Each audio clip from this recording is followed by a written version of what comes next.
Quand on est freelance, prestataire de services, une agence, etc., on traite avec des clients qui ont des demandes, ça crée des projets qui eux-mêmes ont des étapes pour les mener à terme et les délivrer. Tout ça demande de l'organisation pour suivre ces projets, être à l'heure sur les dates de livraison et potentiellement collaborer avec d'autres personnes entre les étapes d'un projet. Et pour ces personnes-là, sur le marché, il existe plein d'outils géniaux qui permettent de faire de la gestion de projet. Personnellement, j'ai choisi Notion depuis bientôt 5 ans et c'est l'outil qui m'accompagne dans toute mon activité. Alors aujourd'hui, je voulais vous partager un modèle Notion totalement gratuit que j'ai créé en me basant sur ce système d'organisation que j'ai. Dans cette vidéo, je vais vous le présenter, vous montrer comment l'utiliser et j'espère que Notion pourra vous aider à y voir tellement plus clair comme il l'a fait pour moi. Pour télécharger le modèle, rendez-vous dans la description, vous avez un lien qui vous amènera vers la page du modèle et vous allez pouvoir le copier sur votre espace Notion. D'ailleurs, il fonctionne très bien sur la version gratuite de Notion et si vous n'avez pas encore de compte, vous pouvez vous inscrire lorsque vous arriverez sur la page du lien. Sur ce, je vous propose qu'on passe sur Notion pour voir comment prendre en main ce modèle et faire votre organisation avec. Je vais démarrer par vous faire un tour de la page de démo qui est la page un petit peu d'exemple si vous avez besoin de vous référer à un petit peu comment on l'utilise, même si en soi cette vidéo nous sert aussi à ça. Alors là, je suis sur la page d'accueil du modèle. Je vais retrouver 3 bases de données, mes clients, mes projets et mes tâches. Et en fait, ces 3 bases de données, elles sont liées entre elles. C'est-à-dire qu'un client va contenir des projets et des projets vont contenir des tâches. C'est vraiment une sorte d'entonnoir en 3 niveaux qu'on va retrouver ici. Donc là sur le tableau de bord, on a des vues qui sont assez spécifiques ou plutôt contextuelles on va dire avec les clients qui ont des projets actifs, les projets qui sont en cours, qui sont à venir, en pause. On a plusieurs vues qui vont nous permettre de ne pas avoir quelque chose de trop chargé. Et au niveau des tâches, on va avoir les tâches de la semaine, du jour, qui sont en retard, etc. Donc on va avoir une sorte de tableau de bord qui se veut le plus synthétique possible avec, on va dire, les choses qui sont d'actualité.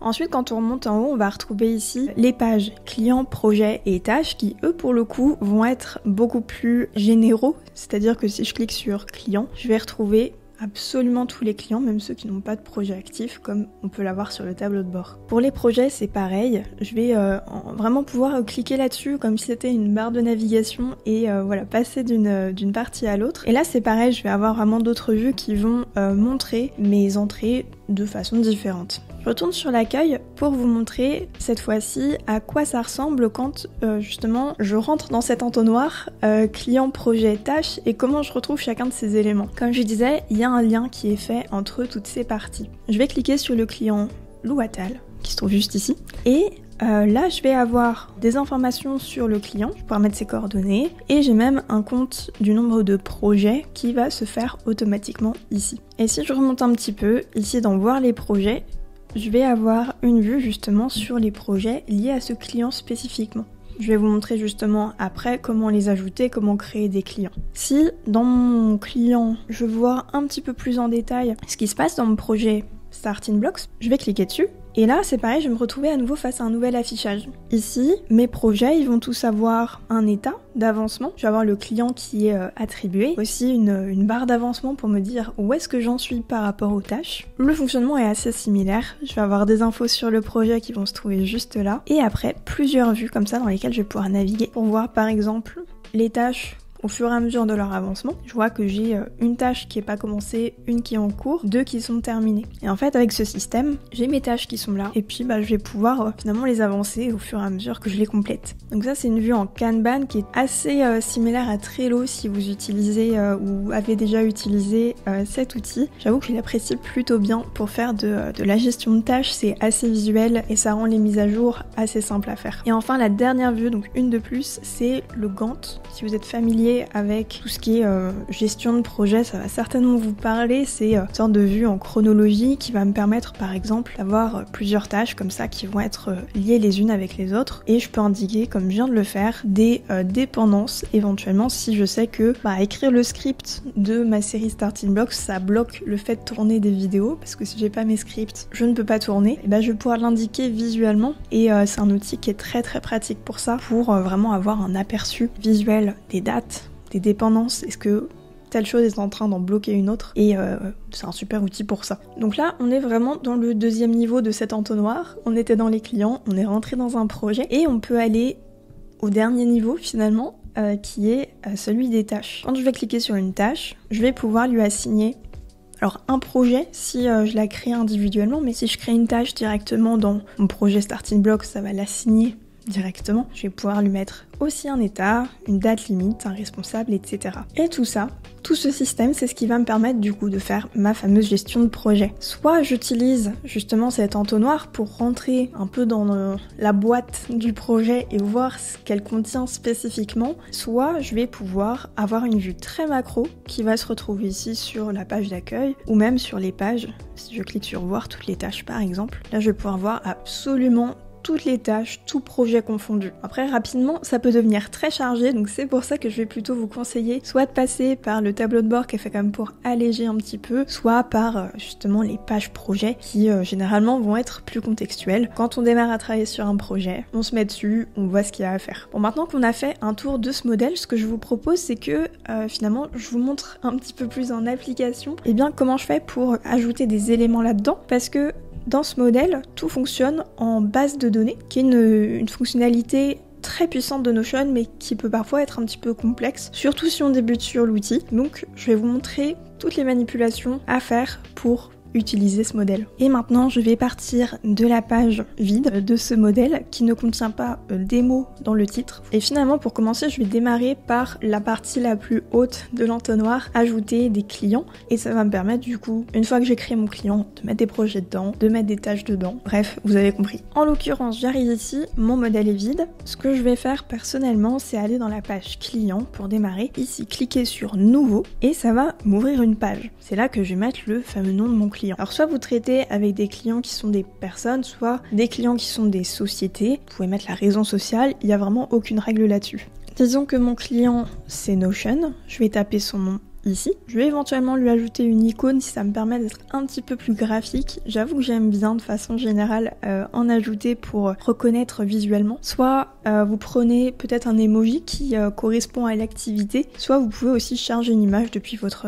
ordinateur. Pour Notion, en l'occurrence, je triche parce qu'ils ont déjà une icône qui est présente ici, donc ça me fait gagner un petit peu de temps. Maintenant, dans mon client, je vais pouvoir remplir ici les coordonnées. Par exemple, un email. Je vais mettre l'email, le téléphone et l'adresse. Et tout simplement, je clique sur vide, je tape les éléments et ça s'ajoute à mon client. Voilà, c'est vraiment tout ce qu'il y a à faire pour créer un client. Vous en créez autant finalement que vous en avez ou autant que vous voulez en répertorier. Si je veux en créer d'autres, soit je reclique sur nouveau, soit ici sur nouvelle page. On va mettre Lou qui a aussi une super icône, on remplit au maximum. Maintenant, disons que dans mon client Notion, j'ai des projets à ajouter, je vais pouvoir réouvrir ma page en question. Et là, j'ai deux chemins qui s'offrent à moi. Soit ici sur voir les projets, je clique sur nouvelle page, soit je clique sur le bouton ajouter un projet directement ici. Ça me permet de créer une nouvelle page qui est liée directement à mon client. Et là, on va l'appeler modèle client et projet et je vais avoir la possibilité d'ajouter, tout comme je l'ai fait pour le client, des infos sur le projet en question. Notamment, je vais pouvoir lui ajouter un type. Par exemple, dans mon activité, si je sais que moi personnellement je fais de l'accompagnement Notion, j'en ai qui sont plus du court terme, j'en ai qui sont long terme, je fais du coaching, je fais de la formation, ça va être l'occasion ici d'indiquer justement ces différents types de services que je peux proposer, comme ça j'ai la possibilité de catégoriser un petit peu. Là par exemple, j'ai déjà 3 types qui sont entre guillemets pré-remplis, je vais pouvoir les modifier. Je vais changer leur nom, je vais mettre accompagnement, hop, et voilà. Je peux aussi, une fois que j'ai tout modifié, juste taper, hop, modèle Notion et créer une option. Ça va me permettre du coup, voilà, de savoir dans quelle catégorie est-ce que je classe ce projet. Donc ça c'est pour toutes les personnes qui, dans leur activité, ont quand même plusieurs typologies de services qu'elles proposent. Maintenant les dates du projet, en cliquant dessus ça va m'ouvrir un calendrier. C'est là que je vais pouvoir indiquer quand est-ce que le projet a lieu. Et nous on va dire que ça démarre le mardi 22 et je vais lui mettre une date de fin pour que la date de fin soit, allez, le jeudi 22 mai. Comme ça dure un mois tout pile. Et maintenant quand je ressors, je vois que les dates que j'ai indiquées pour ce projet sont les suivantes. Maintenant dans mon projet, j'ai envie de venir ajouter un petit peu de détails avec des tâches pour pouvoir suivre leur avancement. Donc là j'ai mon projet, disons d'ailleurs qu'on va le mettre en cours. Et ici dans mes tâches par avancement, finalement je vais lister toutes les choses que j'ai à faire. Je vais dire que pour commencer, il faut que je crée la structure du modèle. Je vais avoir une autre tâche qui va être de créer des visuels. Une autre qui va être d'écrire des descriptions produits, etc. Finalement, je vais cliquer à chaque fois sur nouvelle page, je rentre ce que j'ai à dire dessus et finalement je me fais ma to-do list à propos de ce projet-là. D'ailleurs, si vous voulez aller un petit peu plus dans le détail, n'hésitez pas ici à cliquer sur modifier et à ajouter par exemple une date limite. Je sais que mon projet il est du 22 avril au 22 mai. Je vais pouvoir dire que peut-être ma première étape, sa date limite c'est au 30 avril, que c'est parmi les personnes à moi de le faire, que créer les visuels, etc. c'est un petit peu plus tard. Et là c'est plutôt à l'Aurélie de le faire. Voilà, si on a besoin d'un petit peu de cadrage sur nos dates limites et justement permettre de s'organiser dans le temps, je trouve que c'est une méthode assez sympa. Et puis finalement, au fur et à mesure, comme je vous montrais tout à l'heure, vous allez pouvoir faire avancer vos tâches, tout simplement en les glissant-déposant dans chaque partie. Et vous avez votre pourcentage d'avancement ici qui va se mettre à jour en fonction de où vous en êtes. Et maintenant, si je retourne sur le tableau de bord, je clique ici sur retour à l'accueil, je vais voir que mon client Notion est bien un client qui a des projets actifs, donc il s'affiche là. Mon projet est en cours, il s'affiche là aussi. Et là, au niveau des dates, j'avais rien cette semaine, ni rien aujourd'hui. Je vais plutôt retrouver mes tâches ici, dans l'affichage en Kanban. Et donc une fois que vous avez fait ça pour un client qui a un projet et qui a des tâches à l'intérieur, eh bien vous répétez autant de fois qu'il le faut pour compléter tous vos clients, tous vos projets en cours. Et puis vous pouvez démarrer à partir de là. Et voilà, on arrive au bout de ce tour du modèle. N'oubliez pas que vous pouvez le récupérer gratuitement via la marketplace de Notion, le lien est en description. Et d'ailleurs, si ça vous intéresse d'aller plus loin et de savoir comment transformer cet espace en portail client partageable à votre image et surtout en toute sécurité pour vos données, vous pouvez aller voir la vidéo Software juste après celle-ci qui traite de ce sujet. Et moi je vous dis à très vite.